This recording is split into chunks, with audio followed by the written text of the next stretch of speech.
you have to understand the whole context of security and defense. If you look from the military side, you always say it's not enough. But if we look at a person who has to ensure the economic security, the socio-political security, and the sovereignty of the nation, you will understand why you only get what you get.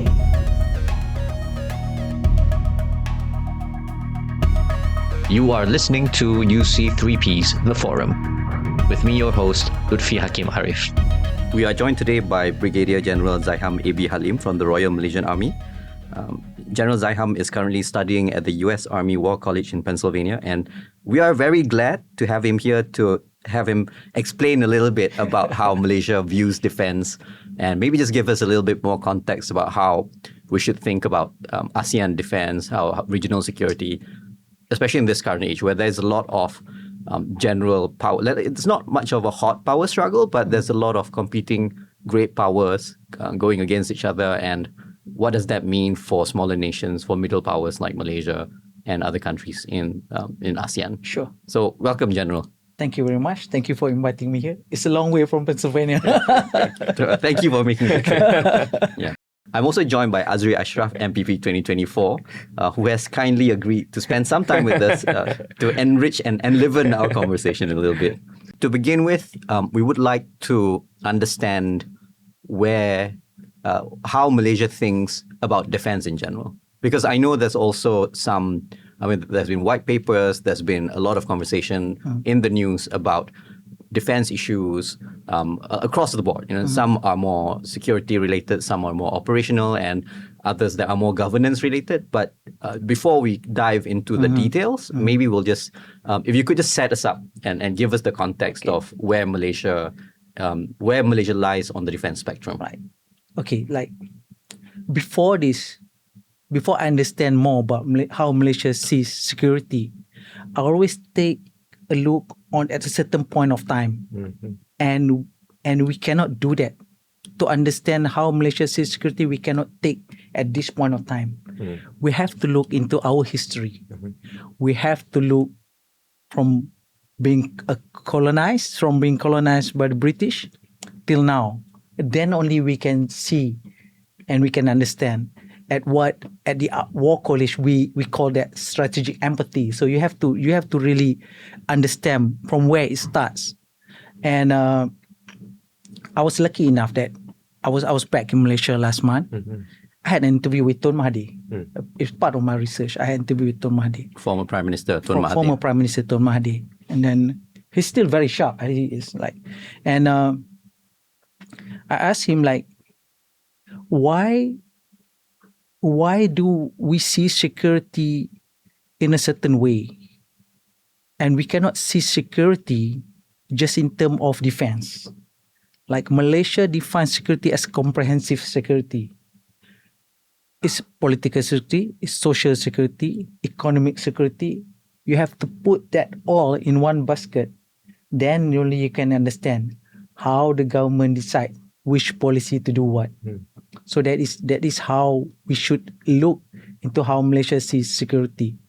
And I asked Tun, why are we spending 4% of our GDP on defense? And Singapore is spending 11%, about 11% of other nations spending more than that on defense. And Tun Mahathir said he was focusing during his time, he was focusing on human resource development. He was focusing on education, healthcare.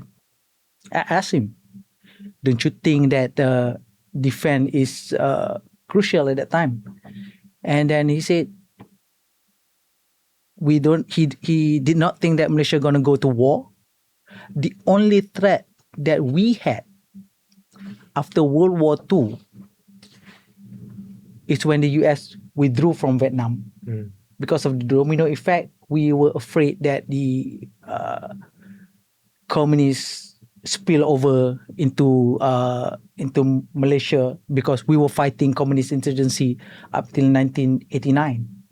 And then a part of the plan at that time is what we call KESPAN, is Keselamatan dan Pembangunan.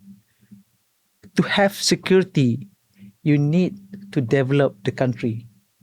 If you provide enough for the people, they will not go into insurgency, and we don't have to fight our own people. That's why I can basically understand and relate why the government was really focusing in developing the nation instead of buying more ships and missile and aircraft for Malaysia. I think that sets up our conversation really well, because having that context of where we come from, history, and where Malaysia had what the kind of conflicts that Malaysia has seen post World War II, the emergency and the communist insurgency rather, and the fact that there was a way of thinking that informed how we thought about defense. And just to bring it to present time, there has been an effort to, in a way, I don't know how's the best way to say this, to reformulate or rethink how we do defense in Malaysia.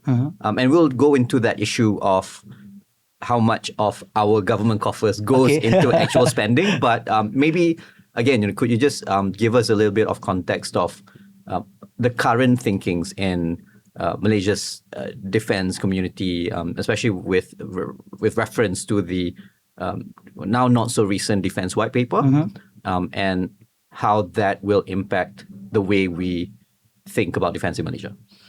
Well, our first defense white paper, some argue that we have a white paper before. I was reading something and then I forgot what it is. But for most, what we remember as our first defense white paper was back in 2020. We had our first defense white paper, and in September last year, we just had our midterm review of the defense white paper. If you're in the United States, you can understand how the US government have national security strategy, and they have all those strategic documents that develops from national security strategy up to national military strategy, and it develops further into combatant command like Indo-Pacific, CENTCOM, like all this started with one document, national security strategy. And when we published our first defense white paper, I was very happy because we have that strategic outlook. We have that strategy. We know what we want. We know what's the threat. Even though it's a traditional or non-traditional threat, we understand the great power competition in our region, and we understand the current state of our armed forces. And that's how it becomes a strategic document for us in the armed forces to develop a further strategy on defense. It has to start from somewhere. So that National Defense White Paper is an anchor document that allows us to do other policies and develop military strategy, whether it's going to be Army, Air Force, or Navy, or joint. So that's very crucial. When they had a review back in September 2025, I was quite interesting to see how much we have achieved so far after the 5 years. So, like you spoke briefly about how much of Malaysia's budget goes to defense, and admittedly, Malaysia has quite an expansive white paper document with some very lofty goals, I would say. Does our government commitments match, or rather, does Malaysia's government commitments in terms of spending, in terms of how much resources are being allocated and planning resources are being allocated towards achieving those goals? Especially when it comes, I mean, we have quite a mixed geographical, like operationally, there's a lot of different things that we have to consider, and they all require different ways of approaching them. Defense white paper is basically a wish list. Like, as a military person, I want to have a wish list. Everybody have a wish list. But it depends on your wallet, whether you have that money or not. But in the Ministry of Defense and the Armed Forces, what they have, what is actually their responsibility to the government is to give the best military advice, right? So you have to give the best military advice. Like you cannot take into account how much money you're gonna get, but your best military advice is how you defend the country and how you sustain that, right? So defense white paper did that. It produces the armed forces wish list and how you're going to defend the country. But then you have to go to RMK, right? Rancangan Malaysia, like we just had last year, Rancangan RMK 13, right? So The 5-year development the plan. 5-year development plan. So how that correlates with another half of defense white paper. So because like we cannot spend all the money on the armed forces. Do we have any threat right now? What is our imminent threat? Like it's different from how certain countries budget their military. Like certain countries they already have specified what target they want to achieve, what weapon system they want to use should they go to war. For country that have not seen war for quite some time, it is very difficult for many people to understand how much money we should allocate to the armed forces, because it's like buying insurance, right? When you buy insurance, like you want to pay okay, do I want a $200,000 premium insurance, or do you want a $1 million premium insurance? Who decides that? For us, for Malaysia, it's the government.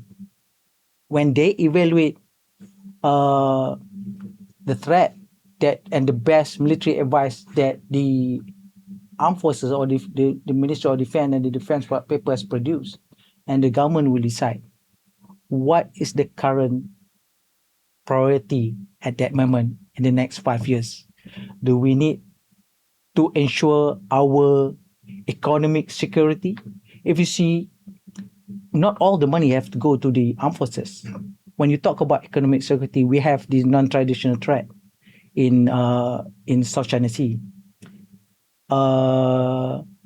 Illegal fishing, right? Those kind of things that give incomes to the country. So that falls under the the bulk of the money could go to the maritime agency, where they have that authority to enforce that law, right? The armed forces cannot go and combat against illegal fishing. That is not our job. So the government will decide what is the priority at that time, and how the threat are actually. Then we know how much we're gonna get. So basically, for the armed forces, we basically have to live and understand how the government think. Would you agree with the current priorities? As a military person, I want to have the best equipment on the front line. I want to ensure that I win the war. But I think the government currently are doing the right thing. We want the best equipment. Like for example, if you want to buy anti-tank weapon, right? You have to justify that. Are we having threat from armored vehicle? Do we have any threat on that? No, we don't. Like for example, we had that incursion, the PLA incursion in Beting Patinggi Ali, the aircraft, right, flew. So we bought radars. So when we bought radars, we need to identify target out there, and we scramble our aircraft, right? So how do we deal in situation like that? You don't go scramble your aircraft and then shoot the encroaching aircraft. Like detecting and reporting from the armed forces to the Ministry of Defense will allow the government to act politically, diplomatically with the other country. That's how I see it. It's like it may seem inadequate to certain people, but that's what I said. You have to understand the whole context of security and defense. If you look from the military side, you always say it's not enough. But if you look at a person who have to ensure the economic security, the socio-political security, and the sovereignty of the nation, you will understand why you only get what you get. Pivoting a little bit to the when you mentioned PLA incursion, and that happens a lot at the coast of Borneo, Sabah, Sarawak, right? It's interesting where we are in Southeast Asia. We are not a big nation, but we are not insignificant either compared to like our neighbors. But we have, it's a region of very strategic importance to China, to players in East Asia, but also to like United States of America and its allies, primarily because there's just so many shipping, there's so many economic activity that affects both worlds. My question to you is, Malaysia has, since independence, have maintained very strict neutrality when it comes to conflicts and when it comes to diplomacy, when it comes to, representing us. Member of NAM, non-aligned movement. But we're not. That being said, neutral, we're not silent either. We're very, focused on like issues that we take to heart. How do we navigate now that the world is like changing, especially because how Trump is trying to steer away from NATO and antagonizing China and Russia? Where does Malaysia sit in between all this? How do we balance our neighbors, but also our economic interests and our, just basically friendship with everyone around us? We are a nation that do trade a lot with the US and China. And we sit geographically, we see an important maritime route. Straits of Malacca, South China Sea, and it's a very, if you account how much oil, how much commerce, how much trade that goes through South China Sea, from China to South China Sea, through Straits of Malacca and to the Indian Ocean and then to Europe and the United States. So it says a lot geographically how important we are. Like if you look at I think Secretary of War, US Secretary of War, Hexas, said in Shangri-La Dialogue in Singapore last year, they want to ensure that the first strategy is first island chains of defense, first island chain defense. Whether you like it or not, first island chain of defense, Malaysia is in that first island chain of defense. First island chain of defense starts in Aleutian Island, from Japan up to Taiwan, up to Philippines, and it goes to Borneo and to Singapore and Straits of Malacca. So, nevertheless, we do security cooperation with US, trying to ensure that we have that latest military capability. We learn from them, and we also do military cooperation with China. We do exercise with US. We do exercise with China, and we have to look this from ASEAN point of view. That ASEAN centrality, like we know that we in ASEAN we have two allied partners of US, it's Philippines and Thailand, and they have treaties with US, and we at this moment. A lot of scholars have written that Malaysia is hedging between those two great power competition.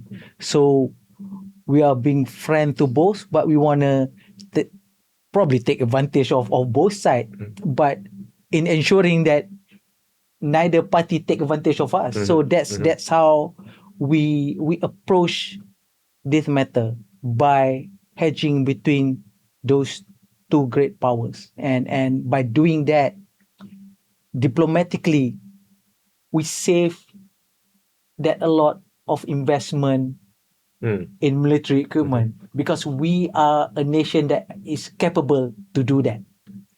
So maybe just to kind of like ease the tension of the room a little bit, let's take it back to an issue that is less contentious. Okay. How can civilian and military leaders get along? Get along. Well, That's also contentious, I think. Quite contentious. This is, like, if you look at civil military relation, there are two sides of it. And we have to look, because this subject of civil military relation is not discussed much in the Malaysian armed forces. Nobody likes to discuss this because there are only a few scholars that have written on this. We should see it in two sides. I mean, a lot of theories that probably talk about civil military relationship here in the US is Samuel Huntington and Genoese. So the current one are Risa Brooks and things like that. So, but you cannot compare the US civil military relationship with Malaysia. But there are certain part of the thing that you can understand. Probably civil military relationship, you have to look, the first part is between the armed forces and the civilian population. So why I say this is because where do you get your soldiers from? You get it from the society. If the society is not convinced that the armed forces is a career that it should go, should we start enforcing draft that every 18 or 20 years old male or female have to join? Yes, conscription. Like what's in Singapore, they have to do that. National service. Yep. In Korea, they have to do that. Do we have to do that? We don't have to do that because the public have confidence in the armed forces. So that's why sometimes you see the armed forces doing road shows, displaying all those equipment. Is because that is how we market the armed forces for us to get the soldiers from. And second side of the civil military relation is between the civilian and the armed forces at the policy level. So like I mentioned just now, like the armed forces always have to give the best military advice. The politician, the ruling government, for example, they are the policy makers. They decide whether they want to accept the risk that has been laid out by the armed forces or not. So there are conflict. For example, like we have seen in the US, I did my masters on US civil military relation, how it affects US counterinsurgency operation in Afghanistan. That really explain on why the generals want to win the war and how much risk the politicians over in the United States are willing to accept. Right? So in the end, it has to achieve the political and military objective. It's just a trade-off between you want a political or you want to have a political objective and military objective. So the government will decide, provided the armed forces give the best military advice. Sometimes I can probably say the civilian doesn't understand the military, and then the military doesn't understand the civilian. But that is the friction that we need. So it's a healthy friction if we manage it properly. I guess that's a good point for us to bring our discussion to a close. Perhaps any last thoughts before we say goodbye to you and you can make your way back to Pennsylvania and leave this frozen tundra? I'm leaving at 9, so I prefer to be at the airport 2 hours ahead. So what I see is that the average citizen of Malaysia, this is what I discussed with Tone recently. The average citizen of society in Malaysia, we do not have the same awareness as in citizen in other countries. You cannot compare our society to the United States. So what I can say is we don't have that strategic culture. If you can see how they appreciate their armed forces, it's the strategic culture that they have. Like, so if we go back to some of the theories, to be a developed nation, you need to have that to be a strong nation. I think one of the thing is you have to have that strategic culture. So this goes back to your history. So how do our nation develop strategic culture is we have all those rukun negara and all that. So we have to understand that education system is a very important part of it. So you don't teach strategic culture when you're in your first year. So if you look at how the Philippines does it, how does the Philippines ensure that generations of their people understand the importance of their fight for fishing rights in the contested area of China. They have put that in the education system. So when we have a good education system, we incorporate whatever happening around the world that we want our kids and the next generation to understand. Then only we can have a citizen that understand the government, and the citizen that will not only fight for themselves but for the sovereignty of the nation, basically. Thank you, Brigadier General Zaiham, for your time and your generous thoughts and sharings with us today. It has been a pleasure, sir, to have this conversation with you. We hope we get to hear more from you in the future, and perhaps maybe we will have a whole Skynet conversation next time. Yeah, you can come to Pennsylvania with all your equipment, and I'll be happy to host you.